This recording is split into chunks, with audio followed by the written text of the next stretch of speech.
di dalam YouTube, Facebooknya beliau itu menyebutkan atau menjadikan Syiah seperti itu. Akan tapi banyak dari alumni yang kemudian berbeda dengan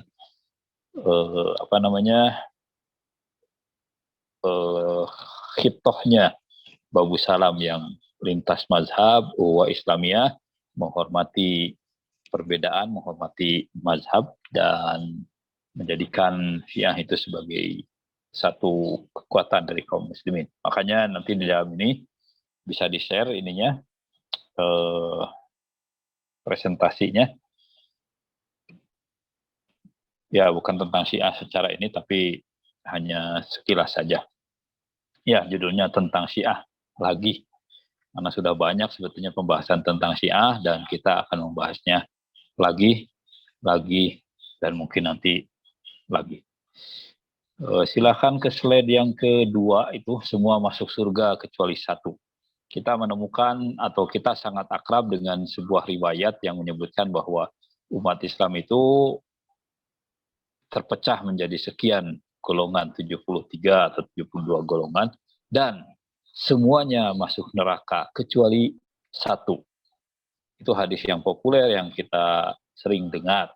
Sehingga untuk kelompok yang satu ini kita berebut.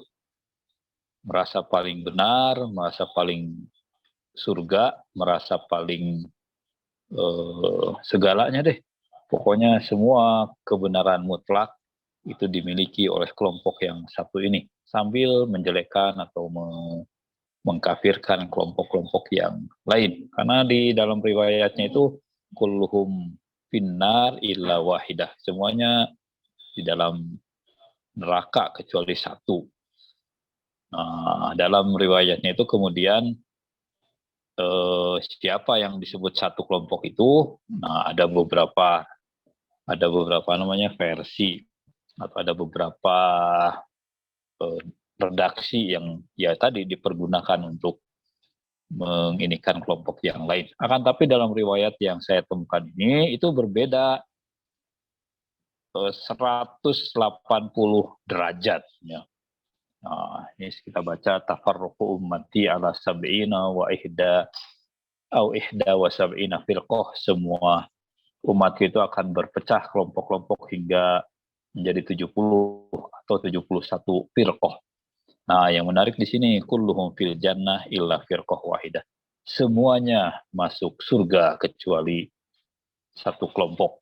Nah, kalau kemarin atau kalau yang tadi semuanya masuk neraka kecuali satu, ini semuanya masuk surga kecuali satu. Qalu ya Rasulullah, kemudian mereka berkata, para sahabat berkata, manhum, siapa mereka yang tidak akan masuk surga? Dalam riwayat ini atau dalam hadis ini Rasulullah menyebutkan az-zanadiqah, kaum zindik. Kaum zindik ini ya lebih dekat kepada kaum ateis yang tidak mengakui Tuhan, wahumul qadariyah. Dan mereka adalah orang-orang qadariyah. Nanti pembahasan qadariyah itu bisa diinikan. Jadi ini riwayat yang berkaitan dengan semuanya masuk surga kecuali satu. Sehingga kesempatan untuk masuk surga lebih besar berdasarkan riwayat ini. Dan tentu saja karena kesempatan masuk surga lebih besar, saya akan memilih riwayat ini. Sehingga umat itu tidak akan mengklaim mereka yang paling benar.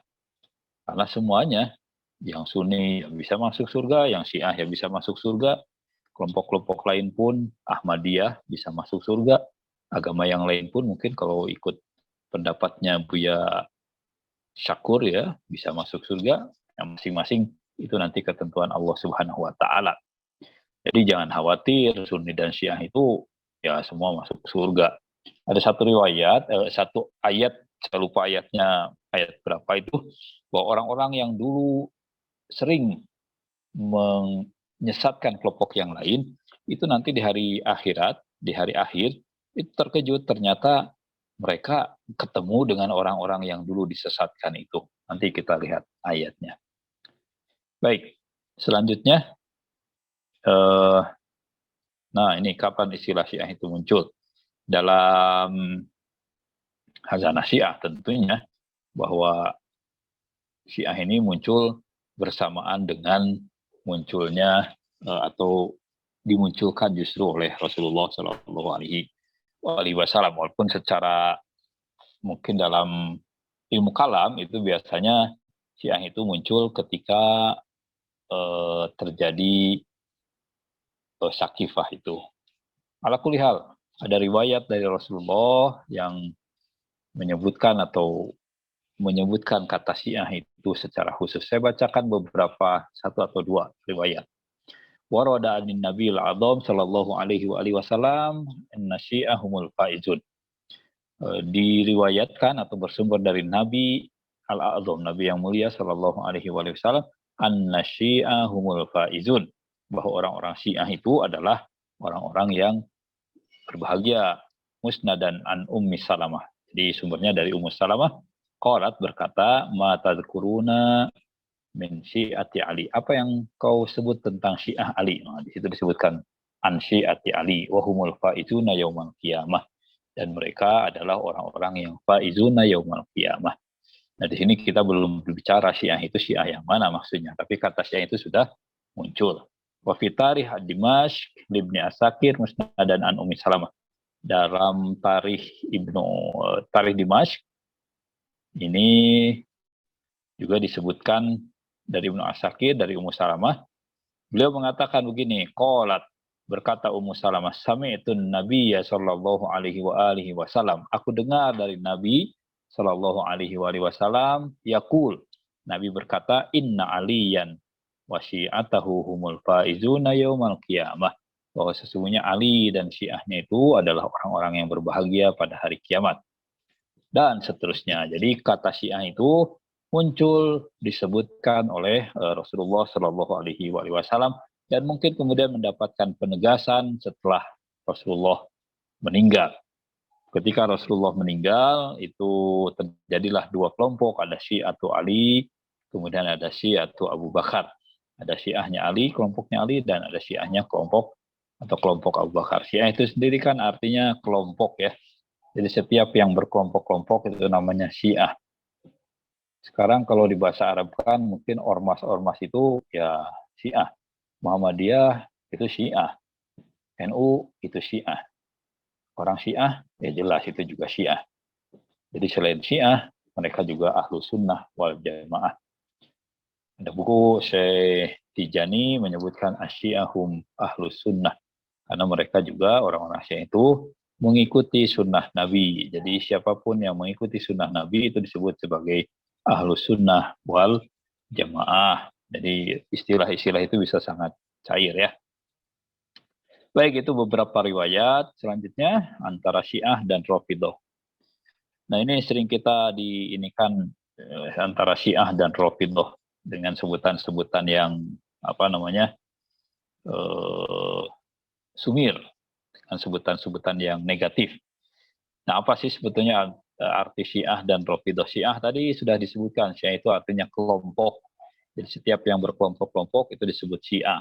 Dan kemudian mengkristal bahwa orang yang mendukung Imam Ali sebagai suksesornya Nabi itu disebut sebagai Syiah. Jadi orang yang menjadikan Imam Ali sebagai atau meyakini Imam Ali sebagai khalifah setelah Nabi itu adalah yang disebut dengan Syiah.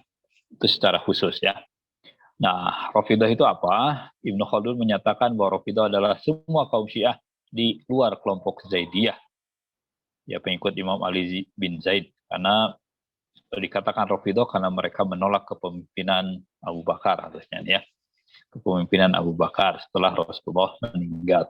Nah, Imam Abu Hasan al-Asy'ari berpendapat bahwa Rafidhah itu semua orang Syiah. Dikatakan Rafidhah karena orang Syiah itu menolak Abu Bakar dan Umar serta Utsman sebagai khalifah.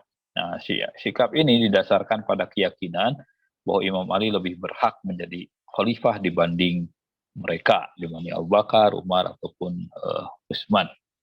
Dan diyakini, atau orang Syiah meyakini bahwa Rasulullah menunjuk Imam Ali di dalam banyak riwayat sebagai penggantinya.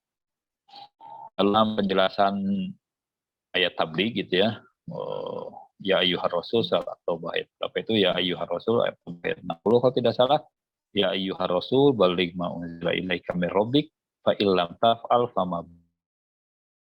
Wahai Rasul, sampaikan apa yang telah diperintahkan kepadamu. Dan kalau engkau tidak menyampaikan apa yang disampaikan itu, atau yang diperintahkan itu, maka sama engkau tidak menyampaikan. Jadi ada satu hal penting yang belum disampaikan oleh Rasulullah. Dan diyakini bahwa hal itu berkaitan wasiat kekhalifahan untuk Imam Ali bin Abi Thalib. Dan kemudian setelah disampaikan, turunlah surat Al-Maidah ayat apa itu? Al-yauma akmaltu lakum dinakum wa atmamtu alaikum ni'mati wa raditu lakumul Islam madina. Itu berkaitan dengan peristiwa di Ghadir Hum ketika Rasulullah mengumpulkan jemaah haji. Dan pada saat itulah Rasulullah menyampaikan sebuah wasiat yang sangat panjang dan itu penting untuk kita pelajari. Wasiat terakhir Rasulullah. Dan di antara wasiat terakhir Rasulullah itu Rasulullah mengatakan, man kuntu maulahu fahada aliyun maulah. Barang siapa yang aku menjadi pemimpinnya, kecintaannya, maka Ali adalah pemimpin dan kecintaannya. Wa Allahumma wali man wala wa adi man adah. Ya Allah, tolong siapa yang menjadikan Ali sebagai walinya dan musuhi siapa yang memusuhi Ali bin Abi Thalib. Dan kemudian setelah mendengarkan wasiat Nabi, Umar bin Khattab maju untuk menyampaikan selamat, diikuti oleh sahabat-sahabat yang lain. Nah, ini berdasarkan tadi keyakinan Ali lebih berhak menjadi khalifah dibandingkan keduanya. Jadi itu disebut sebagai orang Syiah. Jadi orang Syiah dengan Sunni itu bedanya apa? Ya bedanya kalau Syiah meyakini bahwa peninggal Rasulullah itu Imam Ali sebagai khalifah, Abu Bakar, sementara Sunni itu adalah yang, itu secara singkatnya, yang meyakini bahwa Abu Bakar sebagai khalifah sepeninggal Nabi. Ya, itu bedanya sebetulnya. Yang lainnya bedanya ada, tapi juga persamaannya ada banyak. Nanti kita akan jadikan nih buku apa namanya? Buku Syekh Mustafa Rafi'i, Islam Kita, Titik Temu Sunni dan Syiah. Ini sebagai door prize ya. Satu, mudah-mudahan ada lagi satu yang lain untuk door prize. Nanti tergantung moderator ininya. Kemudian selanjutnya, Ya'qubi menulis bahwa istilah Rafidhah pertama kali diperkenalkan oleh Muawiyah dalam suratnya kepada Amr bin As dengan menyebut bahwa Rafidhah dari Basrah sebagai orang-orang yang terpuji. Yang dimaksud dengan Rafidhah dari Basrah adalah sekelompok orang yang menolak Ali bin Abi Thalib dan membelot kepada Muawiyah. Jadi penggunaan Rafidhah ini juga pernah digunakan oleh Muawiyah bin Abu Sufyan kepada orang-orang yang menolak Imam Ali. Nah mungkin kalau sekarang juga banyak Rafidhah yang menolak Jokowi sebagai presiden, itu disebut Rafidhah juga karena mereka menolak. Jadi Rafidhah itu artinya menolak. Ya, dalam kitab Al-Mahasin diriwayatkan perkataan Imam Ja'far Shadiq bahwa julukan Rafidhah pertama kali diberikan oleh Nabi Musa kepada 70 pasukan Mesir yang membelot dari Fir'aun. Di Rafidhah ini artinya membelot atau menolak.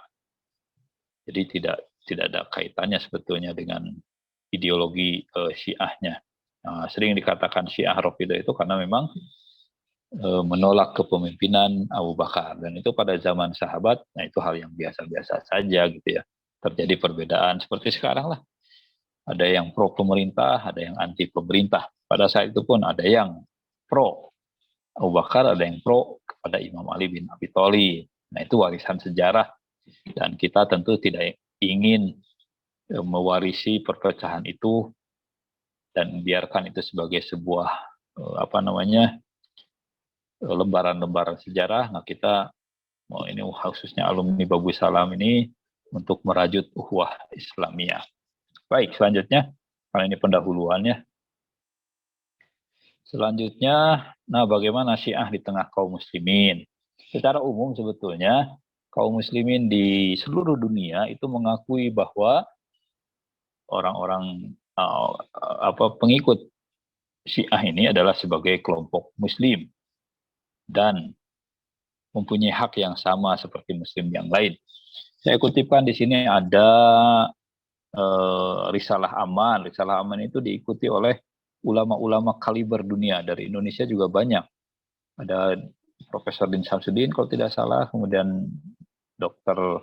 Profesor Akil Al-Munawar itu mengikuti ini dan menandatangani perjanjian aman atau risalah aman ini, dan mengatakan bahwa ada pengakuan 8 mazhab Muslim, ada Sunni Hanafi, Sunni Hambali, Sunni Maliki, Sunni Syafi'i, ada Syiah Ja'fari, ada Syiah Zaidi, ada Ibadi, dan ada Zahiri.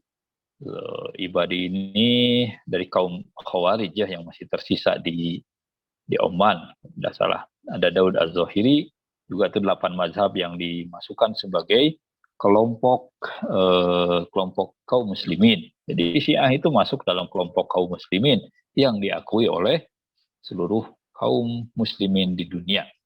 Nah, adapun nanti kenapa kemudian terjadi persekusi terhadap orang-orang Syiah, nah itu nanti kita akan lihat di bawah itu ya. Kemudian, jadi orang Syiah itu diterima dan diakui sebagai kaum, termasuk kaum muslimin. Termasuk Pak Kiai di sini. Ada satu status Pak Kiai almarhum itu tentang Syiah, bahwa beliau itu apakan itu ya, nanti saya akan cari statusnya itu. Saya itu kalau dipaksa untuk menyebutkan Syiah sebagai kaum sesat itu tidak akan pernah mau.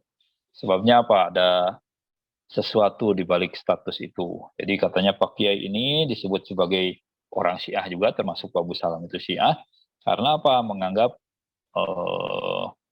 orang Syiah itu sebagai saudara, sebagai termasuk kaum muslimin. Dan kata seseorang, pentolan dari Anas, Aliansi Nasional Anti Syiah itu yang jadi asbabun nuzul, mungkin turunnya surat An-Nas itu ya, di zaman modern tentunya. Qul a'udzu birabbin nas, apa itu qul a'udzu birabbin nas min syarri atau tentang An-Nas itu. Jadi lupa. Ya, itu berkaitan dengan status tersebut. Jadi katanya pakai ini gampang kalau tidak mau disebut Syiah. Kafirkan saja katanya orang-orang Syiah, maka beliau akan terbebas dari tuduhan Syiah. Nah, lalu Pak Kiai menulis status tersebut. Di desak apapun atau ditekan seperti apapun, saya tidak akan pernah mau mengkafirkan atau menyesatkan kelompok Syiah. Makanya banyak itu, silahkan ditelusuri statusnya Pak Kiai berkaitan dengan Syiah. Dan semua statusnya Pak Kiai itu mendukung Syiah.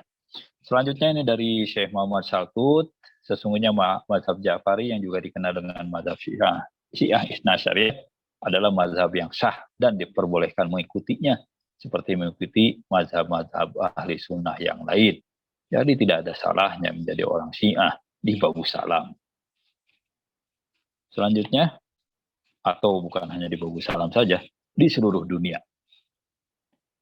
Ya, Grand Syiah Al-Azhar, Sunni dan Syiah adalah saudara. Ya, selanjutnya mengenal Syiah takfiri. Nah, ini yang bahaya. Ini yang sering muncul dan menjadi contoh tentang kesesatan Syiah.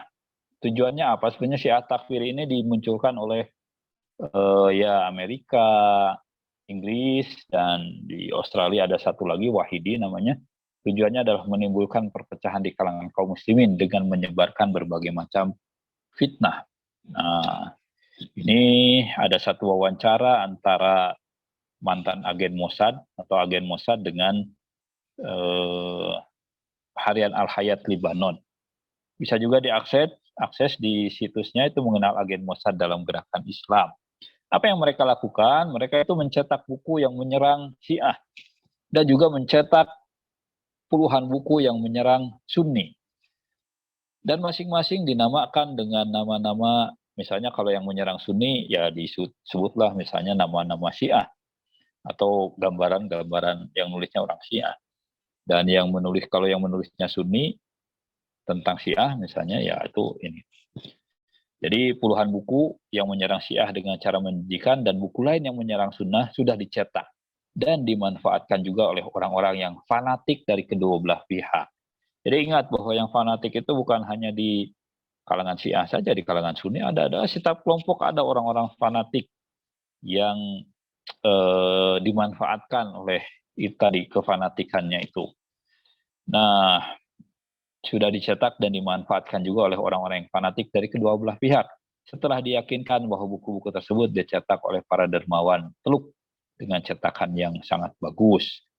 Tujuannya apa? Ya, orang misalnya tadi ini di foto ini ada dua orang. Ini yang satu namanya Habib Yasir, itu tinggal di Inggris karena kontroversi dan menimbulkan perpecahan ya di kalangan kaum muslimin. Kalau lihat video-videonya, wah luar biasa.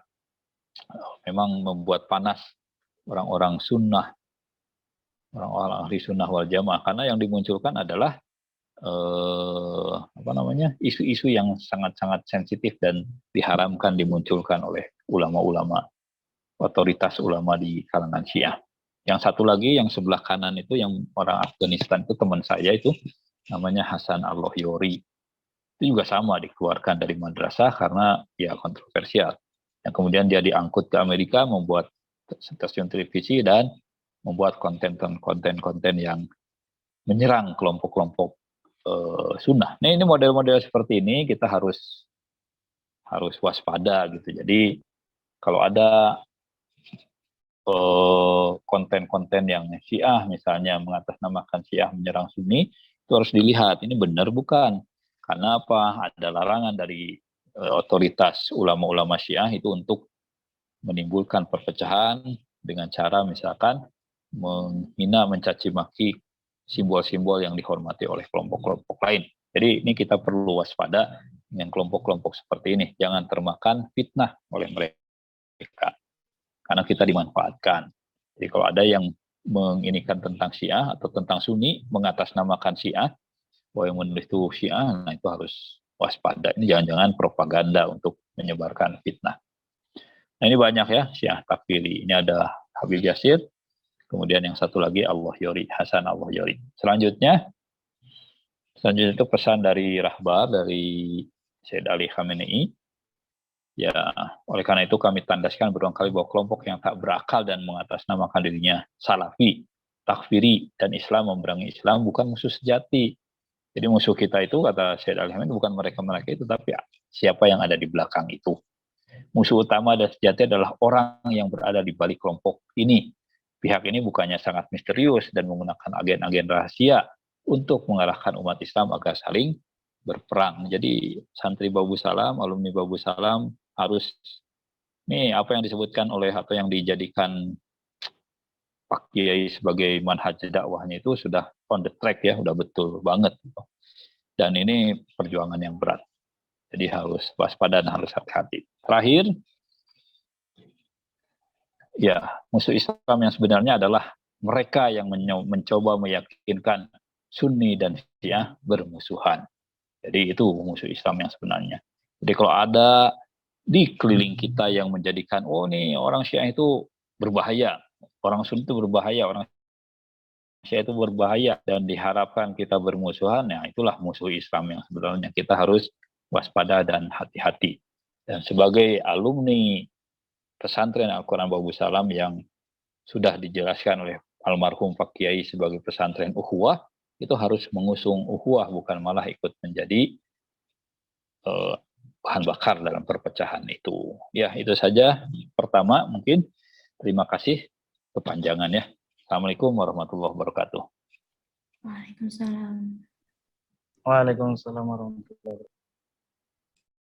Waalaikumsalam warahmatullahi wabarakatuh. Terima kasih Abah Fajar atas pemaparannya yang mencerahkan dan menarik juga ya, tadi sudah dipaparkan tentang asal-usulnya, kapan muncul Syiah, apa definisi Syiah. Kemudian yang harus di-highlight juga siapa yang menciptakan konflik untuk mengadu domba itu adalah musuh kita bersama. Kemudian selanjutnya penyampaian dari Kak Mahdia terkait pengalaman yang berkaitan dengan keberagaman dan Syiah. Untuk Kak Mahdia, waktu dan tempat dipersilakan. Baik, terima kasih atas kesempatannya. Penyimak tadi dari pemaparan Abah Fajar, mungkin saya ingin menambahkan pertanyaan ya. mungkin perlu juga dijelaskan karena banyak orang ini berpikir bahwa orang Syiah ini terlalu fanatik sama Imam Ali gitu. Jadi kayak orang Syiah ini kok pendendam banget sih gitu. Hanya gara-gara khalifahnya itu digantikan oleh Abu Bakar, kok jadinya sampai sekarang ini masih mendendam, harusnya tuh Imam Ali. Sebenarnya itu sepertinya pertanyaan banyak orang yang masih sampai sekarang masih selalu dibahas terus gitu, bahwa orang Syiah terkenal dengan pendendam dan selalu mengkultuskan Imam Ali gitu. Mungkin perlu dijelaskan oleh Abah nanti ya, Abah ya. Kemudian kalau saya mau cerita tentang pengalaman saya selama di Babu Salam itu ya. Pertama kali saya masuk Babu Salam itu, saya lihat memang ada bahwa visi misi Pak Kiai itu adalah lintas mazhab itu. Tertulis besar sekali di depan Babu Salam itu ya. Kemudian awal-awal masuk, saya lihat memang ada banyak aliran di sana. Ada orang NU, jelas banget ketika sholat subuh itu pakai kunut gitu. Oh, ini orang NU. Tapi besoknya ini sholatnya nggak pakai kunut gitu. Oh, berarti bukan orang NU ini gitu. Oh, berarti ada banyak orang di sini kayak gitu. Kemudian nah dari situ saya mulai menyadari gitu kan. Kemudian ketika belajar fikih gitu, ketika semua pesantren di Indonesia ini, sekolah, madrasah, sanawiyah, ibtidaiyah, semuanya madrasah dan pesantren mengajarkan 4 mazhab, tapi hanya di Babu Salam inilah diajarkan 5 mazhab. Satu mazhab yang sangat jarang dibahas, yaitu mazhab Ja'fari itu. Nah, dan begitu pula ketika kelas-kelas bersama Pak Kiai. Ketika membahas entah fikih, entah berbagai macam amalan, Pak Kiai selalu membahas dari berbagai mazhab. Tidak hanya menyebut yang benar yang begini. Tapi Pak Kiai selalu bilang kalau mazhab Maliki begini, mazhab Syafi'i begini, mazhab Ja'fari begini. Dan Pak Kiai tidak pernah bilang yang ini yang paling benar atau yang ini yang salah. Pak Kiai menghormati semua mazhab-mazhab itu. Nah, dan saya rasa pas saya dapat materi fikih itu juga, dan juga begitu dari orang-orang yang ada di Babu Salam juga, sepertinya semuanya menerima ajaran Pak Kiai ini dengan diterima, diserap dengan baik gitu. Karena semuanya menghormati. Tidak ada yang namanya menyalahkan atau membenarkan atau menyalahkan keyakinan. Karena saya pernah ketika saya sama teman-teman saya sendiri gitu, berbeda pendapat, kami kemudian langsung berhenti ya, dengan oh iya, kita yakini, kita hormati keyakinan kita masing-masing. Jadi kami tidak pernah berdebat panjang hanya untuk membahas mana yang benar dan mana yang salah. Terakhir kami selalu oke gitu, itu keyakinanmu dan ini keyakinan saya. Itu karena memang diajarkan semua aliran diajarkan, sehingga kami belajar untuk menghargai dan menghormati seluruh mazhab itu gitu. Dan apalagi di Babu Salam ada banyak gitu kan. Jadi mudah sekali untuk mempraktekannya. Berbeda di tempat lain yang sangat kental dengan satu mazhab saja, sehingga mungkin orang-orang sulit untuk memahami dan menghargai mazhab orang lain gitu. Kalau saya sendiri, pengalaman saya sendiri dulu, saya ini sekolah di Muhammadiyah, di SD Muhammadiyah, dan saya juga tahu betul bagaimana Muhammadiyah itu, pendidikan kemuhammadiyahan selama 6 tahun saya belajar gitu. Kemudian tapi di lingkungan rumah saya itu NU. Kalau TPQ-nya itu NU gitu. Dan lokasinya itu berdekatan. Dan di situ NU sama Muhammadiyah pun sering bermasalah gitu. Padahal nggak bawa-bawa Syiah ini, tapi NU sama Muhammadiyah aja pernah saling menjelekkan kayak gitulah. Dan itu karena saya rasa karena nggak saling memahami dan nggak saling menghargai itulah. Kemudian dan itulah juga yang karena lingkungan saya itu NU dan saya sekolah di Muhammadiyah, justru saya jadi tahu banyak gitu. Saya bukan, meskipun misal keluarga saya atau saya sendiri mempelajari Syiah gitu. Saya sendiri sebelumnya sejak kecil sudah belajar tentang Muhammadiyah, belajar juga tentang NU. Saya hafal bagaimana bacaan sholat Muhammadiyah, bacaan sholat NU, bagaimana amalannya orang NU, dan kemudian amalannya dan bacaan sholatnya orang Syiah gitu. Saya belajar semua sampai sekarang saya masih hafal kayak gitu. Jadi bagi saya hal-hal seperti itu kalau kita mau mempelajari atau mau masuk ke dalam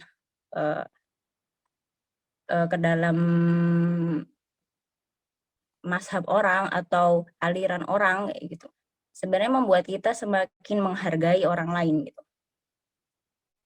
Nah, dan itu bisa kita gali gitu di Babu Salam itu karena ada banyak gitu. Kita bisa langsung wawancara, langsung belajar dari orang-orang yang memang mengikuti masa-masa tertentu. Seperti itu gitu. Dan saya rasa dari dulu Syiah memang tidak pernah dikucilkan di Babu Salam, dihormati dengan baik dan ya kami saling menghargai semua gitu.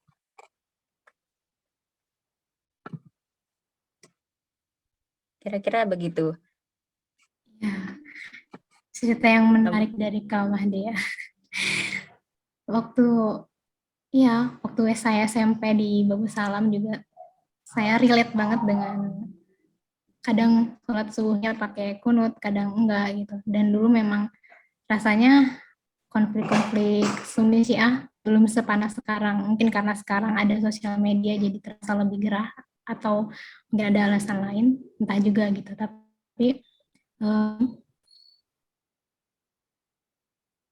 gimana? Tadi sempat sinyalnya hilang ya? Suaranya nggak terdengar.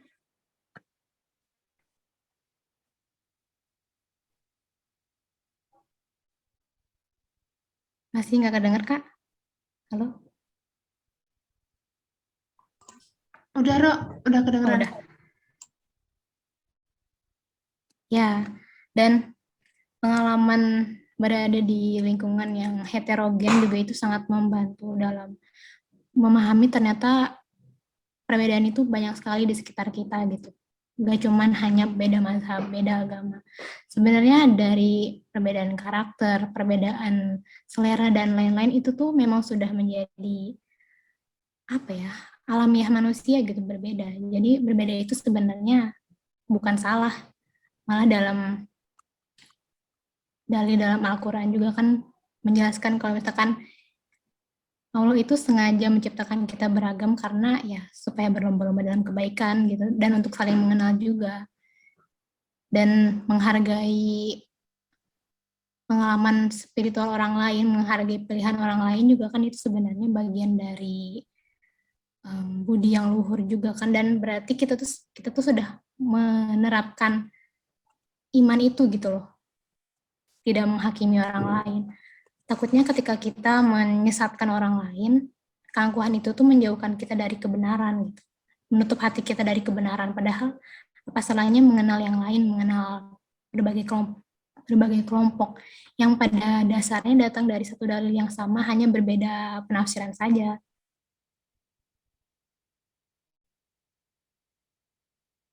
Kemudian ada yang ingin saya tanyakan sih sama Kak Mahdia. Kalau misalnya tadi kan di Babu Salam sepertinya ramah gitu ya. Kalau misalnya di lingkungan luar, pernah nggak sih dapat pengalaman yang tidak mengenakan gitu karena misalnya berbeda?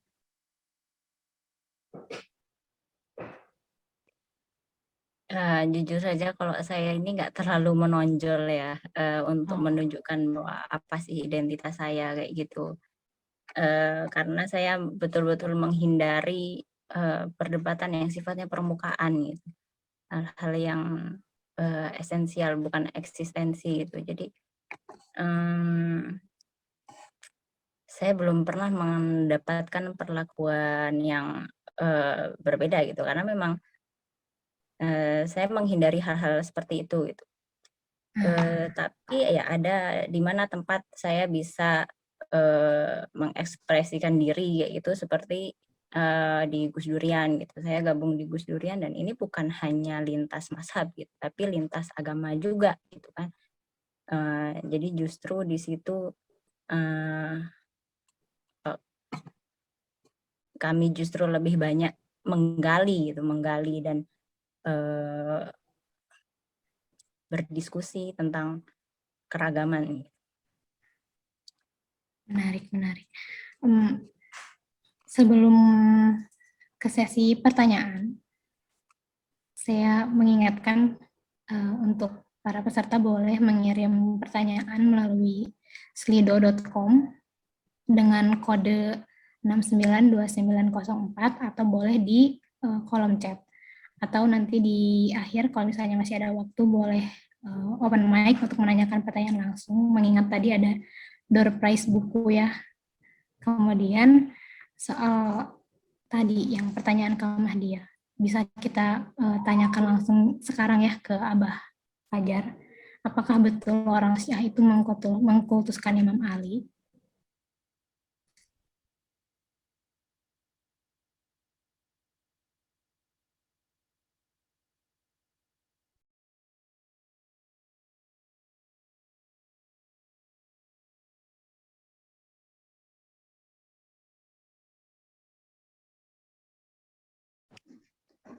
Suaranya, Ya. Pak. Baik. Wah, ada Ustadz Azmi, subhanallah. Pak Kiai. Pengantin baru. Baik, kalau dalam artian mengkultuskan dalam arti yang negatif itu enggak ya. Kita memang belajar dalam hal mencintai sesuai dengan apa yang diperintahkan oleh Allah Subhanahu wa taala dan Rasulullah Shallallahu alaihi wasallam. Dalam Al-Qur'an itu ada ayat Al-Mawaddah namanya. Surat Al-Ahzab ayat 33 itu ya. Perintah Allah Subhanahu wa taala jelas, "Qul la as'alukum alaihi min ajrin illal mawaddah fil qurba." Katakan wahai Muhammad, aku tidak meminta apapun pahala dari kalian atau balasan dari kalian kecuali mawaddah fil qurba, kecuali kecintaan kepada al-qurba itu dalam tafsiran-tafsiran umum itu adalah ahlul bait Nabi. Dalam penafsiran apapun, misalkan nanti ahlul bait itu apakah termasuk istri, apakah hanya 5, Imam Ali selalu masuk ala kulli hal. Artinya apa? Mencintai Imam Ali, mencintai ahlul bait itu kewajiban. Dan setiap kewajiban itu rasanya kita akan susah mencapai pada tingkat namanya kultus ya, mengkultuskan. Jadi mengikuti atau mencintai Imam Ali itu adalah perintah dari Allah Subhanahu wa taala. Surat Al-Ahzab itu. Qul la as'alukum alaihi min ajrin illal mawaddah fil qurba. Itu ayat Al-Qur'an yang pertama. Yang kedua, perintah dari Nabi sallallahu alaihi wasallam. Kata Rasulullah begini, "Ya Ali, la yuhibbuka illa mu'min wa la yubghiduka illa munafik." Wahai Ali, tidak akan mencintaimu kecuali orang mukmin dan tidak akan membencimu kecuali orang munafik. Jadi orang-orang Syiah itu berusaha mencintai Imam Ali untuk menunjukkan keimanannya. Jadi bukan untuk yang tidak mencintai Imam Ali itu adalah orang-orang munafik. Ada enggak yang tidak mencintai Imam Ali? Ya pasti ada itu yang munafik. Yang mungkin itu yang tadi yang menyebutkan mencintai Imam Ali adalah kultus individu. Padahal Rasulullah menyuruh kita untuk mencintai. Dan batasan cinta dengan kultus itu agak susah ya nanti ininya. Kemudian ada riwayat dari Rasulullah Shallallahu Alaihi Wasallam, "Man ahabbani falyuhibba aliyan." Barang siapa yang mencintai aku, maka hendaklah dia mencintai Ali. Wa man abghadu aliyan faqad abghadani. Barang siapa yang membenci aku, membenci Ali, maka dia sungguh membenci aku. Itu dari Ibnu Mas'ud. Ya. Kemudian biasanya Rasulullah juga menunjukkan bahwa tanda munafik itu adalah orang itu cinta kepada Imam Ali atau enggak gitu ya. Jadi berdasarkan riwayat-riwayat inilah sebetulnya kecintaan kepada Imam Ali itu ditegakkan. Dan namanya kecintaan itu kepada Ahlul Bait khususnya dan juga kepada Imam Ali ini masih sedikit dibandingkan dengan apa yang seharusnya. Nah, kultus itu tidak terjadi dalam hal ini karena tetap koridornya adalah kecintaan kepada Allah Subhanahu wa taala. Dan kita tidak menjadikan Imam Ali sebagai sebab dari segala hal. Itu hanya sebagai kecintaan dan sebab segala halnya tentu masih kepada Allah Subhanahu wa taala. Jadi mencintai Imam Ali itu hanya karena kecintaan kepada atau mengikut kepada Al-Quran dan Sunnah.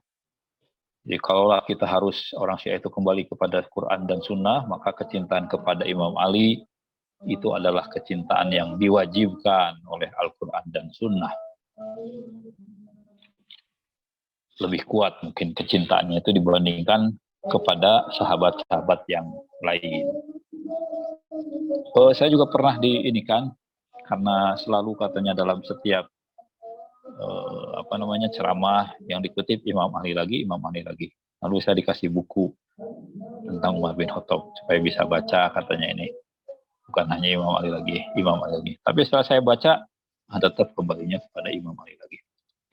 Kata Rasulullah itu kan, ana madinatul ilm, itu terkenal. Ana madinatul ilm wa aliyun babuha. Faman aradal madinah falyatiham babiha. Aku adalah kota ilmu dan Ali adalah pintunya. Barang siapa yang ingin memasuki kota ilmu atau mendapatkan ilmu itu, maka hendaklah dia masuk dari pintunya. Nah, kita memasuki kecintaan kepada Rasulullah itu lewat kecintaan kepada Imam Ali bin Abi Thalib. Mungkin riwayat-riwayat berkaitan dengan Abu Bakar itu harus digaungkan oleh para pencintanya sehingga mereka juga ikut mencintai Abu Bakar sebagaimana orang Syiah itu mencintai Ali bin Abi Thalib. Mungkin ya begitu. Itu ada pertanyaan lain? Mungkin sudah ada beberapa pertanyaan di Slido ini. Ada satu tema yang sering juga menjadi banyak pertanyaan orang-orang, yaitu tentang nikah mut'ah. Bagaimana nikah mut'ah? Bagaimana dengan isu Syiah dengan nikah mut'ah atau nikah mut'ah dalam Syiah itu seperti apa?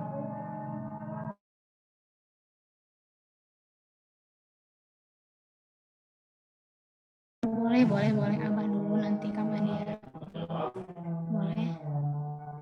Boleh Kak Mahdia udah dijawab tentang nikah mut'ah dalam Syiah.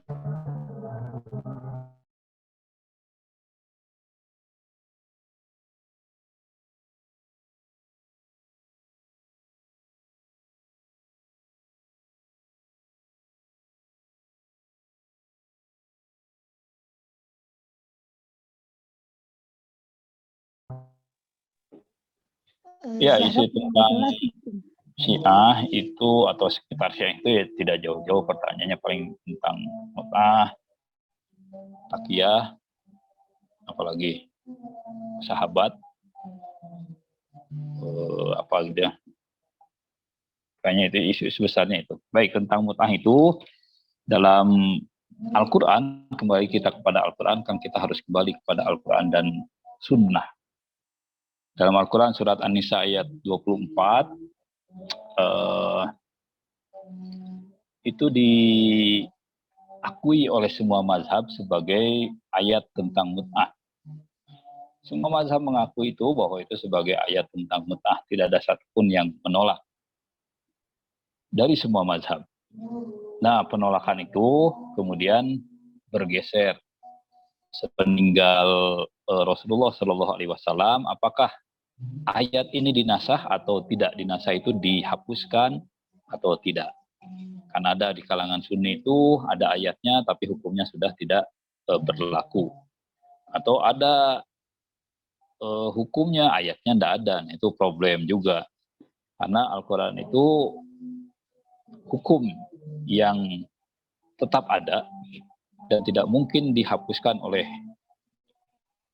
siapapun hukumnya. Dan itu termasuk dalam keyakinan Syiah itu, termasuk Rasulullah tidak bisa menghapuskan apa yang sudah diinikan oleh Allah Subhanahu wa Ta'ala.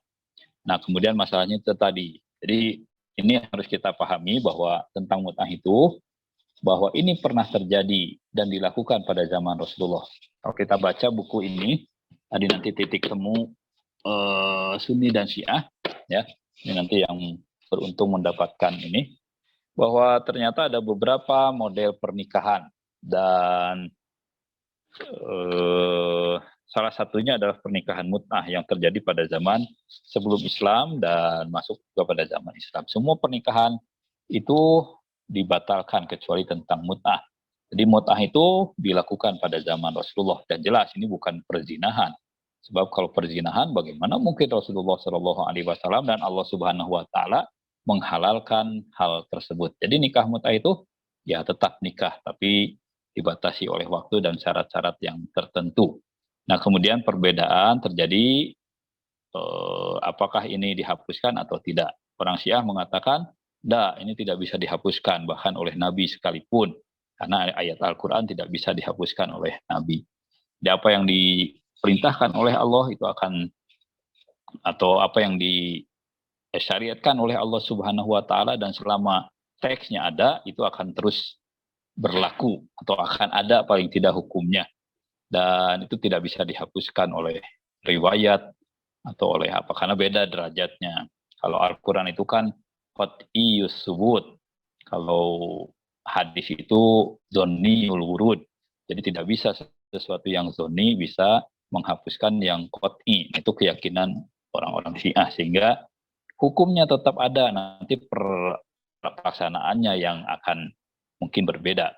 Jadi hukumnya tetap ada. Nah, di kalangan Sunni, sebagian kalangan Sunni mengakui bahwa ini sudah diharamkan dan dihapuskan oleh Rasulullah SAW, walaupun ini terjadi perbedaan. Nanti bisa dibaca juga nih ya, untuk yang beruntung mendapatkan buku ini, bahwa di kalangan para ulama ahli sunnah juga terjadi perbedaan berkaitan dengan hukum nikah mut'ah itu. Secara umum itu diharamkan dan tidak boleh dilaksanakan. Dan ini tadi perbedaan fikih yang bersumber kepada perbedaan penafsiran dari ayat-ayat Al-Quran atau sumber-sumber dari hadis dan ayat-ayat Al-Quran itu tadi. Nah, disinilah kita diajak untuk menemukan titik temunya. Karena apa? Nah, titik temunya apa katanya di sini? Bahwa secara praktek di Syiah juga tidak semudah seperti apa yang ada di media sosial misalnya, tidak semudah itu.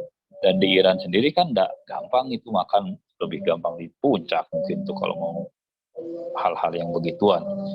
Di Iran tidak segampang yang disebarkan di media sosial atau apa gitu. Dan ini bisa dibuktikan. Jadi di Iran sendiri hukum ini tidak semudah itu dilaksanakan walaupun halal. Secara status hukumnya halal kan, tapi pelaksanaannya ini yang luar biasa susah. Nikahnya harus di KUA, harus ada saksinya, harus ya pokoknya banyak lah persyaratan-persyaratan. Saya pernah nanya juga gimana sih nikah mut'ah di sini. Tidak pernah dapat dan ya susah. Tidak semudah itu orang-orang Iran itu diperlakukan seperti itu gitu ya. Karena tadi antara status hukum dengan kondisi masyarakat itu berbeda. Sama mungkin seperti kita di Indonesia berkaitan dengan hukum poligami. Hukum poligaminya jelas boleh, akan tapi kondisi masyarakat ada yang menolak, ada yang tidak. Nah, itu tergantung pada kondisi masyarakat itu. Jadi itu perbedaannya. Kajiannya bisa dicek. Misalnya banyak buku-buku. Misalnya ini tadi, Islam kita titik temu Sunni dan Syiah, itu berkaitan dengan pada bab mut'ah ayat halaman berapa itu ya? Ya, pokoknya nanti bisa dicarilah di buku ini dan buku-buku yang lain. Jadi lebih banyak fitnahnya terhadap orang Syiah berkaitan dengan mut'ah ini. Kesimpulannya tadi secara hukum itu ada, walaupun prakteknya belum tentu semudah yang disangkakan orang. Itu mungkin. Ya. Ke pertanyaan selanjutnya, ada yang bertanya tentang peringatan Karbala yang melukai diri sendiri itu bagaimana penjelasannya? Ya, secara fatwa resmi dari para ulama itu untuk melukai istilahnya itu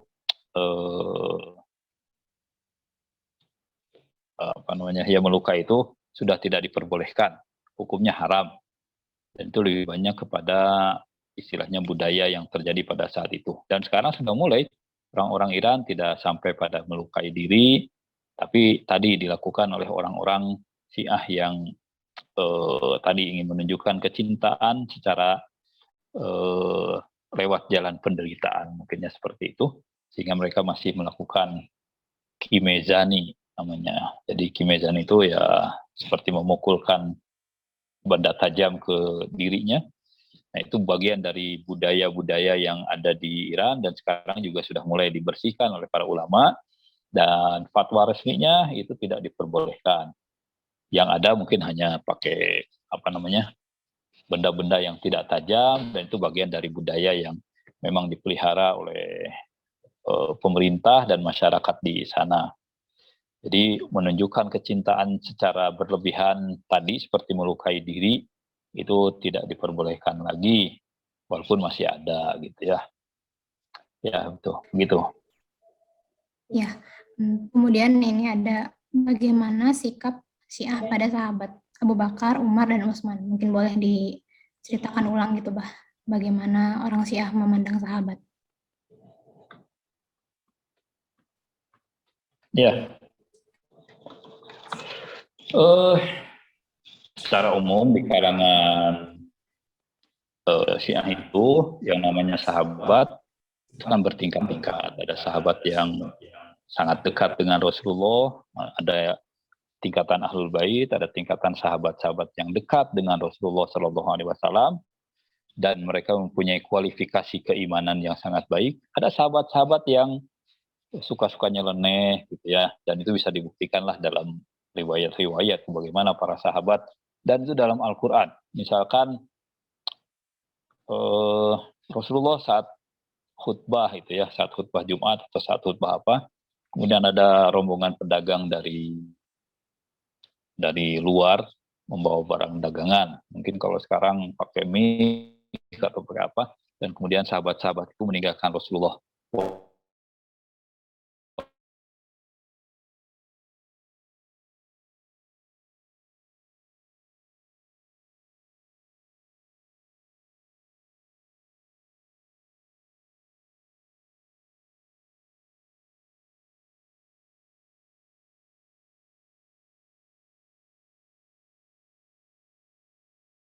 Juga ada tentang bagaimana tingkatan-tingkatan dan perilaku para sahabat itu terhadap Rasulullah Shallallahu Alaihi Wasallam. Jadi kalangan Syiah membagi para sahabat itu seperti itu. Dan untuk sahabat-sahabat yang punya kualifikasi tinggi, mereka menghormati secara penghormatan yang luar biasa. Makanya ada ini misalnya kepada sahabat Salman, sahabat Ammar bin Yasir, sahabat Mikdad, sahabat Abu Dzar, itu penghormatannya penghormatan yang sangat luar biasa pada mereka. Akan tapi kepada sahabat-sahabat yang tidak mempunyai kualifikasi sebagaimana yang diharapkan, ya penghormatannya biasa, atau mereka biasanya juga melakukan kritik. Ya, kritik itu biasa juga di dalam sejarah misalnya. Dan kalau kita baca bukunya Al-Jarh wa Ta'dil, itu isinya kritik semua itu kepada kebanyakan sahabat gitu ya. Buku-buku tentang biografi biografi penulis-penulis hadis, ya isinya kritik-kritik terhadap penulis-penulis hadis. Ada juga pujiannya. Jadi Syiah menginikan terhadap sahabat itu membagi. Jadi ada sahabat-sahabat yang punya kualifikasi keimanan yang tinggi dan mereka sangat dihormati. Ada sahabat-sahabat yang juga keimanan biasa, kemudian perilakunya juga tidak terlalu baik. Nah, itu yang dikritik. Jadi kalau ada hal-hal yang tidak sesuai dengan apa yang diajarkan oleh Nabi itu banyak dikritik oleh orang-orang Syiah. Nah, ini yang berbeda mungkin di kalangan Ahlus Sunnah wal Jamaah menganggap para sahabat itu mungkin nggak tahu, tidak boleh dikritik. Mereka mungkin lebih senang Nabi sendiri yang dihinakan daripada sahabat yang dihinakan. Mungkin begitulah. Kalau ada tafsiran jelek tentang sahabat Nabi, wah langsung bereaksi. Tapi kalau ada sebutan jelek untuk Rasulullah, nanti misalnya ada seorang penceramah menyebutkan Rasulullah sesat, itu diam-diam aja gitu. Tapi kalau ada menyebutkan tentang sahabat, wah langsung bereaksi. Nah, kita lebih, sebagian orang Islam menjadikan para sahabat lebih mulia dibandingkan Rasulullah SAW. Dalam tafsir termasuk tafsir Ibnu Abbas juga Rasulullah disebut bermuka masam. Sementara orang Syiah menyebutkan bahwa enggak, yang bermuka masam itu bukan Rasulullah. Jadi orang Syiah berusaha mensucikan Rasulullah sesuci-sucinya. Sebagaimana Allah mensucikan Rasulullah sesuci-sucinya, bahkan dalam penafsiran pun itu jangan sampai ada penafsiran yang merendahkan Rasulullah. Rasulullah bermuka masam. Apalagi Rasulullah sesat, orang tuanya kafir, itu tidak ada gitu. Dan orang Sunni tidak merasa itu sebagai sebuah, sebagian orang Sunni, mungkin karena ini banyak juga yang orang Sunni, sebagian yang tidak tersinggung ya tidak tersinggung, tapi ada juga yang tersinggung ketika Rasulullah disebutkan ibunya masuk neraka. Waduh, luar biasa. Padahal dalam Al-Quran itu, dalam surat At-Taubah ayat terakhir itu kan ayatnya jelas. Dibacanya laqad ja'akum rasulun min anfusikum. Ada satu qiraah menyebutkan min anfasikum. Anfasikum itu artinya orang yang paling unggul. Unggul dalam keturunan, unggul dalam fisik dan lain sebagainya. Terbaiklah pokoknya seperti itu. Jadi kalaupun orang tua Rasulullah, pasti orang tuanya adalah orang tua yang paling baik yang dipilihkan oleh Allah Subhanahu wa taala untuk menjadi dititipkan amanah rahim dan sulbinya itu untuk seorang rasul, pasti adalah keturunan yang paling baik, sehingga tidak mungkin ibu orang tuanya Rasulullah itu masuk neraka. Itu sangat jauh dari pandangan orang Syiah gitu ya. Dan itu tidak dijadikan sebagai sebuah oleh sebagian Sunni yang tidak tersinggung. Mereka lebih tersinggung kalau ada sahabat yang dikritik dan lain sebagainya. Jadi gitulah posisi orang Syiah itu seperti terhadap para sahabat. Ya, mungkin di kajian selanjutnya itu akan menarik gitu ya, dibahas lebih dalam lagi. Ke pertanyaan selanjutnya ada yang bertanya tentang apa benar Syiah mengimani Imam Mahdi yang digaibkan dan akan kembali seperti kembalinya Ashabul Kahfi? Ya, tentang Imam Mahdi itu sebenarnya bukan hanya keyakinan Syiah, Sunni pun sama, bahwa nanti di akhir zaman Imam Mahdi akan muncul. Cuma masalahnya itu apakah muncul itu nanti sekarang sudah lahir atau belum, atau nanti bagaimana ininya. Jadi ini bukan hanya orang Syiah, tapi di kalangan Sunni dan bahkan juga Mahdawiyat atau Mesiahisme itu ada di semua kebudayaan. Orang Sunda, orang Jawa itu ada Ratu Adil, ada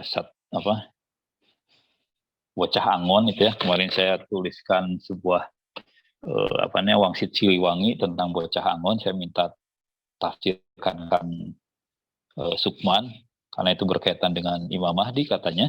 Saya juga tidak tahu wasiat Wangsit Siliwangi Pajajaran. Ada Bocah Angon. Nah, Bocah Angon itu disinyalir tentang Imam Mahdi. Dalam agama-agama yang lain pun ada itu tentang Mahdiisme atau Mesianisme. Jadi isu tentang Mahdi, Imam Mahdi itu bukan hanya orang Syiah, orang Sunni banyak. Dan itu hadisnya banyak sekali. Sekiranya kata Allah kata Rasulullah, sekiranya bumi ini hanya tersisa satu hari dan hanya tersisa untuk Imam Mahdi, maka Imam Mahdi itu akan dibangkitkan.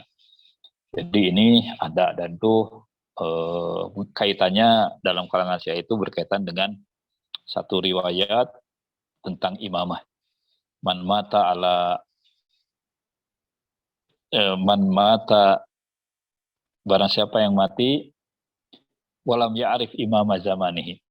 Man mata walam ya'rif imama zamanihi mata maitatan jahiliyah. Barang siapa yang mati dan dia tidak mengetahui imam zamannya, maka dia mati dalam keadaan jahiliyah. Nah, orang Syiah menganggap atau meyakini bahwa Imam Mahdi itu sebagai imam zamannya. Dan hadis ini hadis sahih ini. Silahkan dicari, dicek hadis ini. Jadi kalau kita selain Syiah itu tidak punya imam, ini kalau matinya mati jahiliyah tuh repot itu. Jadi imamnya siapa? Nah, itu perlu diketahui. Jadi dalam hadis riwayat, dalam hadis-hadis Rasulullah itu berkaitan dengan Imam Mahdi itu sangat banyak. Ada satu kitab di tempat saya itu ada Mawsu'atul Ahadits Al-Mahdawiyah. Jadi kumpulan hadis tentang Imam Mahdi, dan tuh hadisnya dari kalangan Sunni juga sangat banyak. Jadi silakan saja dicek dan direnungkan kembali.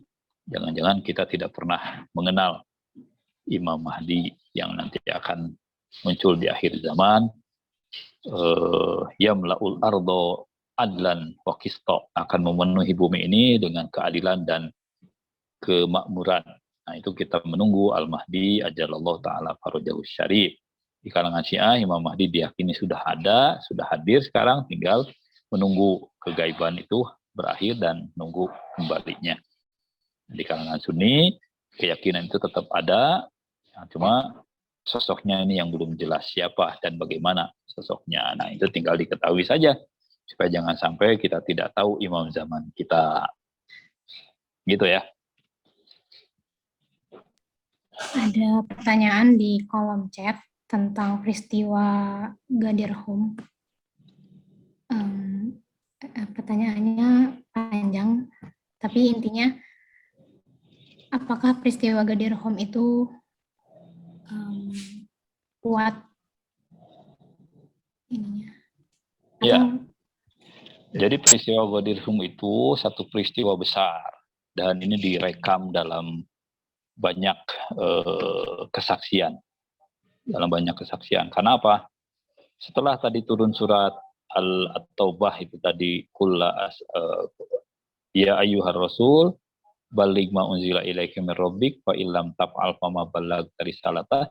Ya wahai Rasul, sampaikan apa yang telah diperintahkan oleh Allah kepadamu. Fa illam taf'al, jika engkau tidak menyampaikan satu hal ini, maka sama dengan kau fama ballaghta risalatah. Jadi apa yang sudah disampaikan 23 tahun itu sama saja dengan bohong. Seperti itu kalau tidak menyampaikan satu hal yang penting ini. Nah, kemudian ketika ada perintah itu, Rasulullah suruh mengumpulkan jemaah haji yang sudah ada di depannya, sudah ada di jalur depan, suruh datang, dan yang di belakang itu suruh cepat mengumpul di satu tempat namanya, satu lembah namanya Hum. Nah, kita kenal dengan Ghadir Hum. Jadi yang menyaksikan pada saat itu sangat banyak.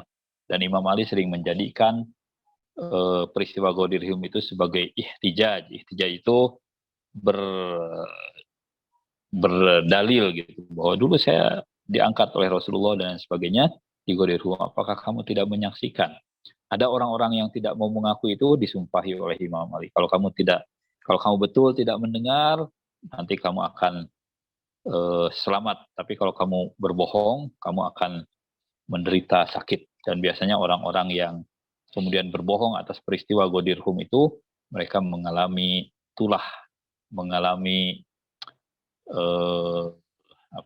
sakit. Tadi ada yang tuli, ada yang macam-macam lah tuh. Di dalam banyak buku disebutkan juga. Jadi peristiwa Ghadir Hum itu adalah sebuah peristiwa yang disaksikan oleh banyak orang.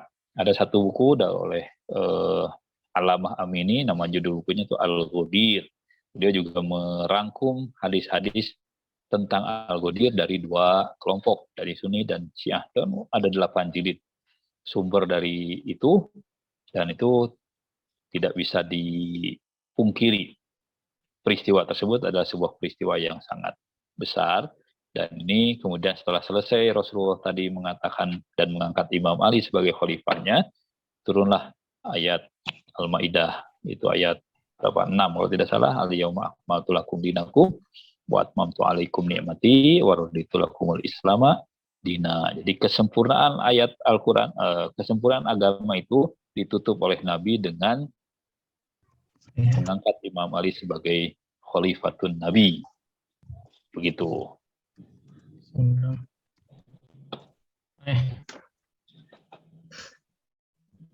Baik, itu ya. Ada dari Kak Adi Fikri mau bertanya langsung katanya. Boleh disilakan ya. Ustaz menjawab. Waalaikumsalam, Ustaz. Salam, Ustaz. Saya sering canda sama teman-teman gitu ya. Udah ya ikut NU aja, kata Gus Dur kan NU itu Syiah tanpa imamah, saya bilang gitu. Nah, ya. Saya ngomong ya tadi salah satu yang memang mencolok gitu. Apakah memang benar gitu orang Syiah itu meyakini bahwa imam-imam itu maksum? Sementara kalau di kita kan memang nabinya saja yang memang maksumun minadz dzunub gitu ya. Ya, itu aja. Ya, dalam keyakinan Syiah, seorang pembawa risalah itu harus, atau yang mengikutnya itu harus dalam kondisi atau dalam membawa itu tadi maksum, terjaga dari perbuatan dosa. Kan dalam Al-Quran itu surat berapa itu? Ayat Tathir ya, yang disebut dengan ayat Tathir. Yuridullah liyudhiba ankum rijsa ahlal bait wa yutahhirakum tathira. Jadi wa yutahhirakum tathira itu untuk ahlul bait itu jelas menunjukkan bahwa Allah Subhanahu wa taala mensucikan mereka sesuci-sucinya, dan ketika Allah Subhanahu wa taala mensucikan sesuci-sucinya maka tidak ada lagi kotoran gitu ya. Sebab kalau masih ada kotoran dari mereka, maka perbuatan Allah itu menjadi perbuatan yang tidak sempurna. Dan Allah terlepas dari ketidaksempurnaan tersebut. Sehingga ketika Allah melakukan pembersihan, maka pembersihannya adalah pembersihan yang sempurna. Tidak ada yang tertinggal kotoran sedikit pun. Nah, Ahlul Bait itu kan tadi penafsiran di kalangan Syiah itu kan Rasulullah dan Sayyidah Fatimah beserta Imam Ali, Imam Hasan, Imam Hussein. Nah, kemudian ditegaskan dengan tadi kondisi bahwa setiap pembawa risalah atau pengemban amanat risalah itu harus dalam kondisi dia mencapai derajat kemaksuman untuk menjaga risalah ini tetap dalam kondisi yang terbaik sebagaimana yang diajarkan oleh Rasulullah SAW. Sehingga orang Syiah berkeyakinan bahwa para imam yang menjadi imam mereka itu adalah orang-orang yang maksum, terjaga dari dosa, terjaga dari kesalahan dan kotoran. Itu begitu, Ustaz Adi. Oke. Ya, baik. Terima kasih. Iya. Kapan kecinjapati jadinya? Tawarannya banyak, Ustaz, tapi nawarin tanah semua, nggak ada yang nawarin uangnya. Jadi garapnya kebingungan kita, terlalu banyak yang nawarin tanah untuk digarap jadi. Alhamdulillah, tapi udah ditawarin. Iya, bangga. Ya, masih ada beberapa pertanyaan. Ada pertanyaan. Iya. Saya pernah dipaksa untuk jujur sebagai penganut Syiah. Dari kejadian itu saya bertanya-tanya bagaimana Syiah bisa masuk ke Indonesia dan seperti apa respon saat itu tentang Syiah.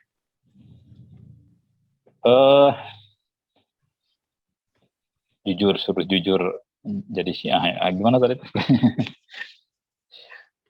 Ya, sebenarnya Syiah masuk ke Indonesia itu juga kan bukan dalam rangka dakwah mungkin ya. Tadi dalam rangka, kalau yang saya baca kebanyakan itu dalam rangka menjauhi pusat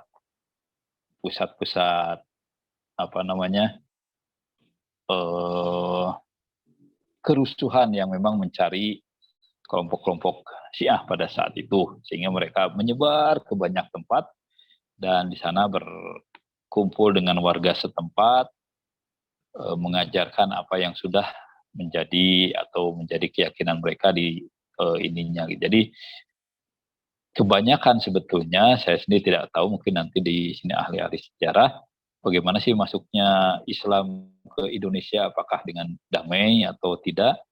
Karena banyak juga bukti bahwa ada juga ternyata yang melalui pertumpahan darah gitu ya, tidak semuanya damai-damai saja gitu yang masuk ke Indonesia ini. Memang secara umum diyakini atau sejak kecil disebutkan bahwa Islam masuk ke Indonesia itu dengan jalan damai.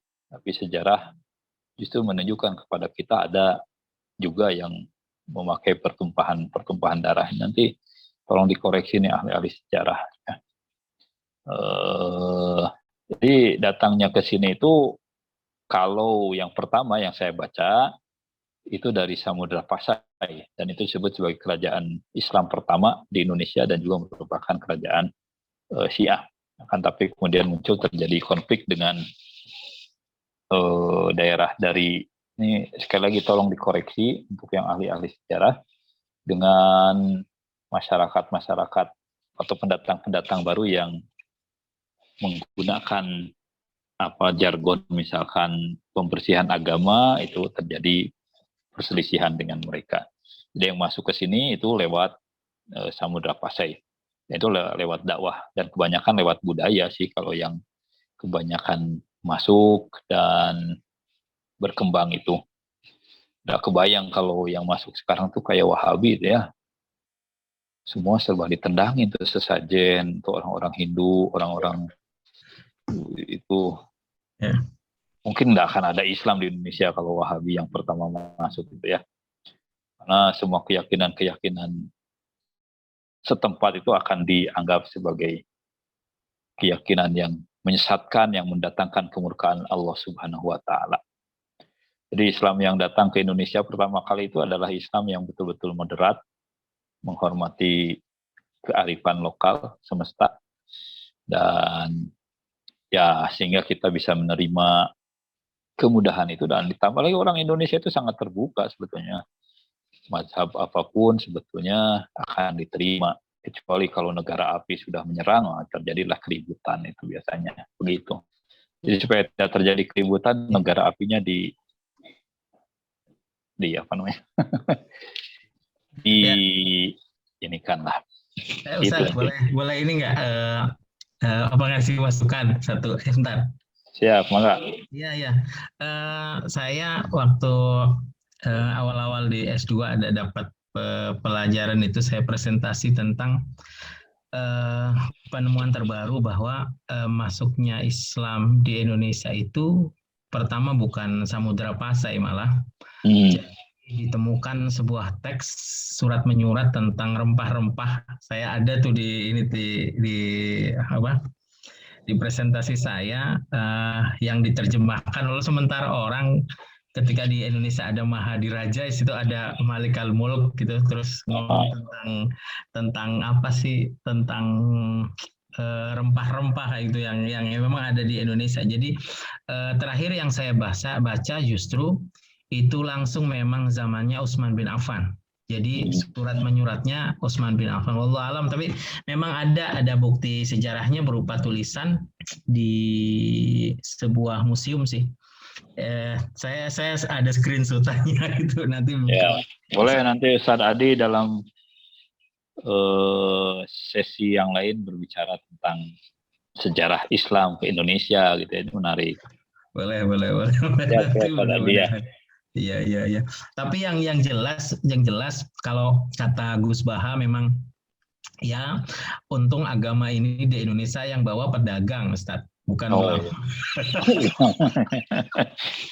Ulama banyak perdebatannya saja. Ya bener untungnya sama pedagang gitu. Maka saya bener Bu Ocha mendingan berdagang aja Bu Ocha, jadi enak. Ya. Untuk pedagang. Ya, enggak. Ada lagi atau sudah? Masih ada 2 lagi. Ini Kamadia suruh ini jangan ngelamun aja deh. Ya, ini mungkin buat Kamadia ya yang jawab. Ada yang bertanya, apakah pemahaman akidah dari berbagai mazhab yang diikuti perpindahan mazhab fikih bisa membatalkan keberagamaan yang bersangkutan? Ini tentang perpindahan mazhab itu bisa membatalkan agama akidahnya nggak sih?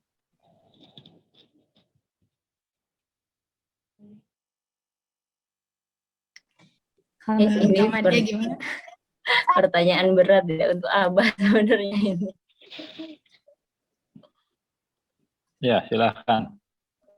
Atau ya, Abah gimana Bah pendapatnya Gimana pertanyaannya? tentang kalau pindah mazhab itu membatalkan akidah keberagamaan yang bersangkutan enggak? Ya, pindah mazhab itu kan kebanyakan adalah sebuah pencarian. Jadi pencarian itu biasanya akan meningkat atau akan terjadi perubahan-perubahan. Kalau membatalkan tentu saja saya tidak, karena saya pindah mazhab juga kan tidak membatalkan keislaman saya. Misalnya saya tetap Islam gitu, tetap meyakini Allah Subhanahu Wa Taala, meyakini Nabi dan lain sebagainya. Yang berbeda kan pada masalah hal-hal yang sifatnya sebetulnya lebih detail tadi. Dulu saya menyukai, misalnya dulu saya tuh mencintai Khalid bin Walid. Tapi ketika banyak membaca, jadinya lebih kepada Imam Ali. Kemudian, ya itu saja sih. Secara keyakinan intinya tidak terjadi perubahan. Kata Muhammad Abdul sebetulnya, tadi kaitannya dengan rukun iman itu hanya 3 yang penting. Dan di antara 3 yang penting itu hanya 2. Di antara 2 itu yang penting hanya 1, yaitu tauhid kepada Allah Subhanahu Wa Taala. Nah 3 itu apa? Tauhid, nubuwah, dan ma'ad. Itu yang penting. Adapun nanti ada 8 itu ijtihad-ijtihad yang baru ya tentang rukun iman. Di rukun iman misalnya tentang rukun imannya berbeda. Ya tidak ada masalah rukun iman berbeda. Karena misalkan di antara Sunni sendiri kan berbeda. Bin Bas menyebutkan rukun Islam, rukun iman itu juga boleh ditambah gitu, bukan hanya 6, boleh 7, boleh 8. Dan itu sekarang kajian-kajian tentang formula-formula rukun iman, rukun Islam itu sudah sangat banyak gitu ya. Saya juga ada satu pernah saya sampaikan, rukun iman itu ijma, bukan ijtihad, bukan dari nabinya bahwa rukun iman itu harus 5, enggak. Bisa 16 mungkin ya, bisa banyak itu rukun iman itu. Nah itu sering dituduhkan Syiah itu berbeda rukun imannya, berbeda rukun imannya. Akan tapi berbeda itu tidak serta-merta menjadi ijazah untuk dipersekusi. Itu seperti itu. Jadi perpindahan itu tidak menyebabkan perpindahan keyakinan. Silakan Anda pindah-pindah, cobainlah sekali-kali NU gitu ya.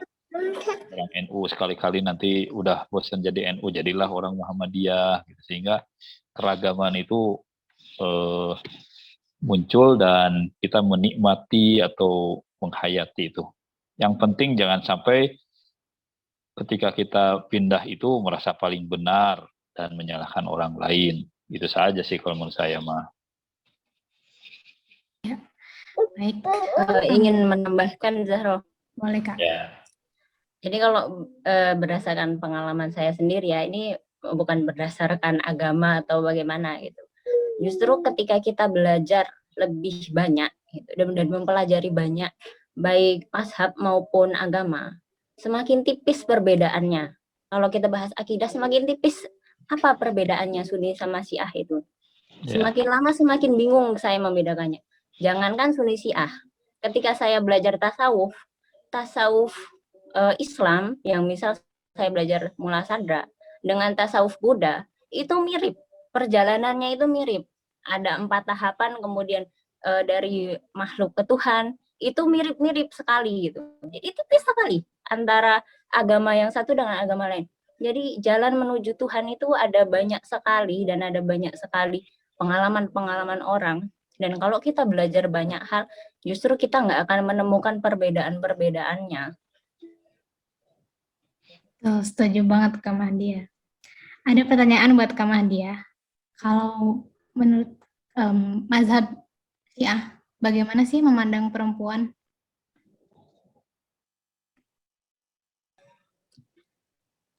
Ada jawaban khususnya? Sebenarnya bukan di mazhab Syiah saja ya, tapi maksudnya dalam Islam sendiri ya. Sebenarnya Islam sendiri kan sangat memuliakan perempuan. Hanya saja masalahnya ini di tafsir. Tafsirnya itu yang seringkali disalahpahami. Kalau kita membahas misalnya tentang ayat poligami misalnya, kalau kita baca ada di situ kan dijelaskan bahwa laki-laki itu boleh menikah menikahi 4 gitu. Nah, tapi kalau tidak adil itu tidak boleh gitu. Kalau tidak adil monogami saja gitu. Nah, pertanyaannya kenapa yang monogami ini tidak pernah dibahas secara jelas gitu. Kenapa tidak pernah dimunculkan monogaminya? Yang selalu dibahas terus-menerus tuh poligaminya terus gitu. Nah, ini kan kenapa bisa kayak gitu? Karena mungkin ahli tafsirnya laki-laki. Coba kalau ahli tafsirnya perempuan, mungkin beda lagi. Maka dari itu jadi tafsir itu tergantung siapa yang menafsirkan. Ini bukan lagi Al-Quran. Kalau dibilang Al-Qurannya benar, dari Tuhan itu pasti adil. Allah itu pasti adil. Tapi ketika sudah sampai pada tafsiran, itu akhirnya menjadi pemikiran seseorang, menjadi pandangan seseorang. Bukan lagi dari Tuhan. Dan itu pula dan begitu pula ayat-ayat yang lain, misal kayak Ar-rijalu qawwamuna 'alan nisa yang menunjukkan bahwa laki-laki itu melindungi perempuan. Kenapa harus diartikan bahwa laki-laki lebih kuat kayak gitu? Kenapa sih harus laki-laki harus melindungi perempuan misal kayak gitu? Ayat itu jelas gitu bahwa ada masa memang di mana laki-laki itu memang harus melindungi perempuan. Misalnya ketika perempuan itu hamil. Kenapa laki-laki dan perempuan itu berbeda? Perbedaannya kan cuma pada rahim saja.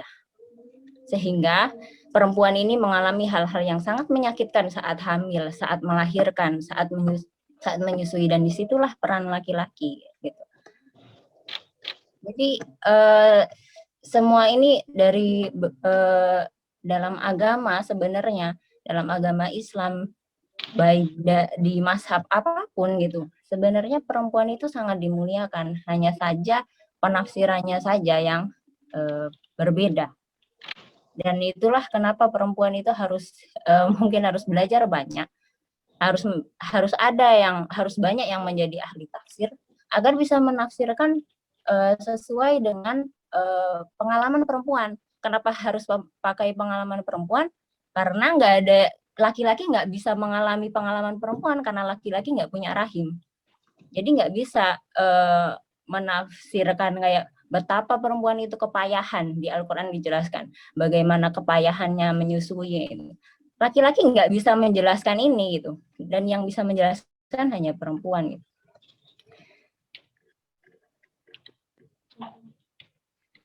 Ya, sepakat sekali dengan Kak Mahdi ya. Ini jadi intro juga ya. Jadi di kajian selanjutnya mungkin kita harus juga membahas tentang perempuan dan Islam. Ada pertanyaan terakhir mungkin untuk menutup pertemuan kita malam ini. Kembali lagi kepada bagaimana sikap Babu Salam sebagai pesantren kepada mazhab Syiah. Apakah Babu Salam sebagai pesantren akan terus membela mazhab Syiah? Mungkin Abah Fajar bisa menjawab. Ya, harusnya ke Kiai Fahri ini yang menjawab ya. Sebab saya sendiri sebagai orang Syiah di sini, ini di bonsai ya, dan dicerabut gitu dari ininya. Jadi sebenarnya bagaimana sih, itu juga jadi pertanyaan. Yang saya tahu sikap Pak Kiai terhadap Syiah itu tidak seperti yang terjadi sekarang ini. Nah, itu yang mungkin jadi renungan untuk pengurus ya saat ini. Seperti apa sih ininya? Saya tidak bisa jawab ini. Tanyakan ke pengurus atau Kiai Fahri nanti, mudah-mudahan bisa ini. Ya, itu PR kita bersama juga ini. Nah, di terakhir lagi nih, ada yang request. Barangkali ada dari alumni yang mau memberi testimoni atau bercerita tentang pengalaman terkait pengalaman dengan Syiah atau pengalaman tentang Syiah atau kesannya gitu. Barangkali ada yang mau berbagi, satu orang terakhir sebelum kita menutup acara malam ini. Boleh langsung open mic ya, kalau ada.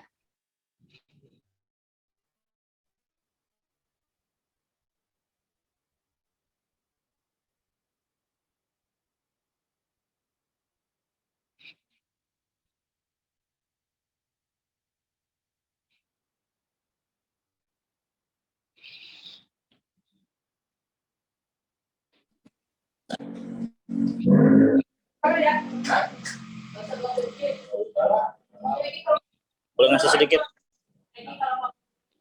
Boleh Ustadz, boleh. Assalamualaikum warahmatullahi wabarakatuh. Waalaikumsalam. Ya, sedikit saja dari saya. Pengalaman kemarin di Malaysia, kurang lebih ya, memang saya sedikit banyak gitu Pak mendengarkan tentang Syiah di Malaysia gitu, dan fatwanya memang dari Kementerian Agamanya memang haram, dan bahkan di setiap kali Jumatan tuh ada doa untuk itu, doa supaya terjaga dari fitnah Syiah. Itu yang Pak yang saya dengar setiap kali Jumatan, dan beberapa teman saya pun saya nanya bagaimana di Malaysia ini pandangan tentang Syiah, dan memang saya lihat negara sendiri memang langsung mengharamkan atau mungkin mengkafirkan. Walaupun mungkin kajiannya tidak seluas yang mungkin Abah terangkan ataupun yang mungkin Abah jelaskan seperti itu apa yang saya dengar pengalaman di Malaysia. Dan juga sedikit sharing nih, kalau di Malaysia itu apa enaknya, jarang kali ada namanya debat-debat antara tentang kunutan atau ketahlilan apa itu, jarang sekali, karena memang negara betul-betul apa ya memberikan sebuah apa ya gas besarnya bagaimana yang diambil oleh pelakunya gitu. Hampir semuanya itu Pak ikut ke apa yang diarahkan oleh kementerian gitu Pak, oleh MUI-nya. Jadi kalau misalkan semuanya ikut gitu, kalau semuanya tadi semuanya gitu. Jadi jarang sekali dengar orang-orang sibuk ngurusin kunut gitu, ngurusin tahlil gitu.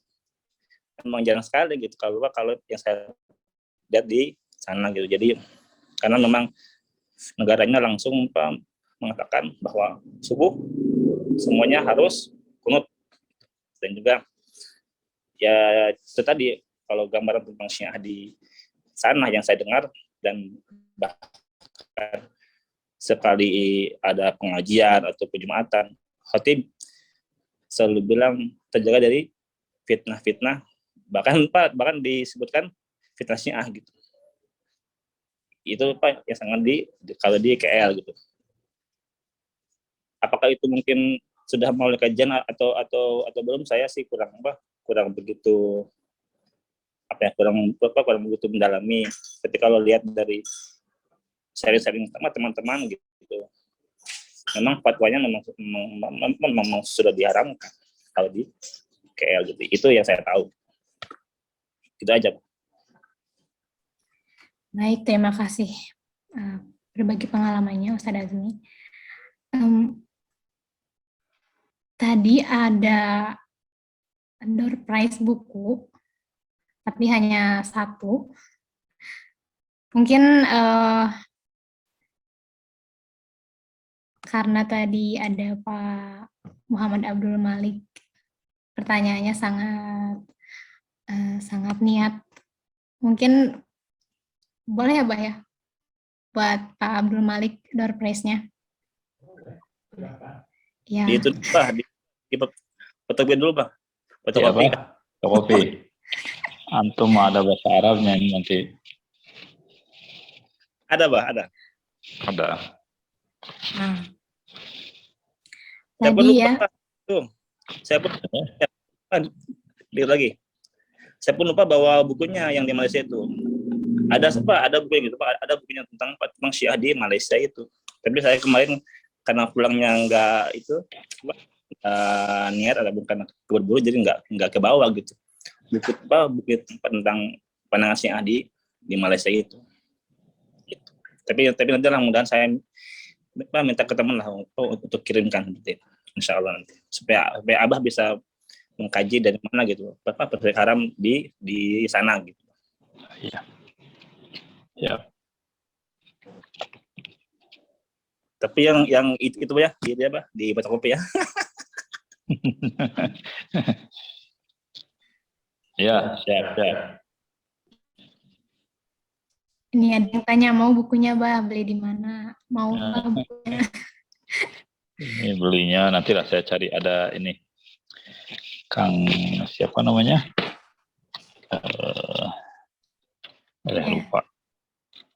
Ya. Nanti boleh di-share infonya di status Abah mungkin.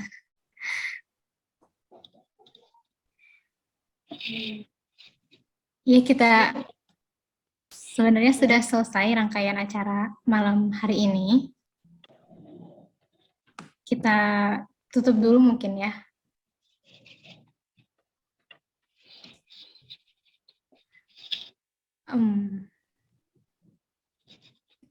Kesimpulan, Kamahdia mau memberi ini kesimpulan terakhir, kata-kata terakhir.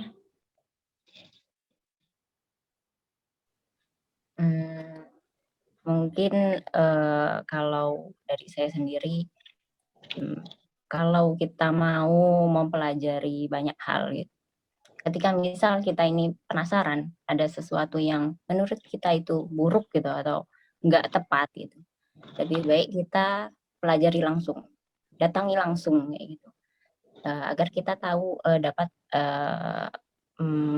fakta-faktanya atau mana sih yang hal langsung dari orangnya atau tabayun langsung gitu. Dan ini pula maksudnya saya sendiri melakukannya meskipun misal saya punya keyakinan.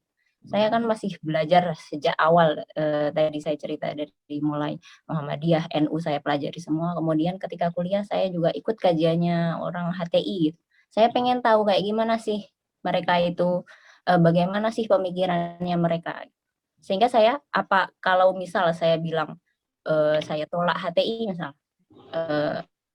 saya bilang tolak itu karena saya sudah pernah masuk dulu gitu sebelum saya menolak gitu. Termasuk juga untuk bisa menghargai bukan cuma mazhab lain gitu, menghargai agama lain juga kita perlu melakukan dialog-dialog, diskusi-diskusi, dan ini pula yang selalu saya lakukan. Saya kunjungan ke gereja, kunjungan ke vihara kayak gitu. Dengan begitu kita menjadi pemikiran kita semakin terbuka dan kita tingkat toleransinya kita juga semakin tinggi, sehingga tidak akan terjadi perpecahan atau perdebatan, apalagi memperdebatkan hal-hal yang sebenarnya ini tuh nggak perlu gitu. Kalau kita sudah tahu hakikatnya gitu, kita nggak akan kok memperdebatkan hal-hal yang seperti ini gitu. Tapi kalau membicarakan tentang praktek bagaimana orang-orang ini mempraktekkan agamanya, tentu pasti ada sebuah kesalahan-kesalahan gitu. Namanya juga manusia kayak gitu, dan itulah yang harus kita hindari gitu. Kayak tadi misal mut'ah ini sering banget dipermasalahkan, sering banget dibahas, kemudian orang Syiah selalu dicap buruk karena membolehkan mut'ah kayak gitu.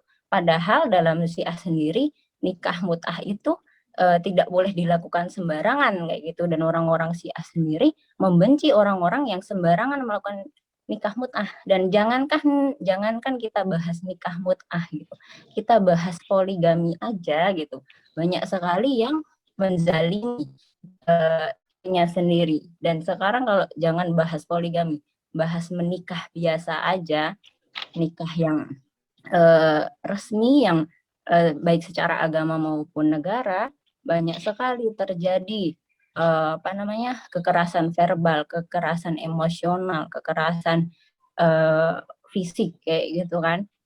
Itu kan apakah dalam Islam kemudian diajarkan seperti itu? Tentu tidak gitu. Tentu itu permasalahannya ada pada perorangannya, dalam prakteknya yang tentu salah kayak gitu mempraktekannya.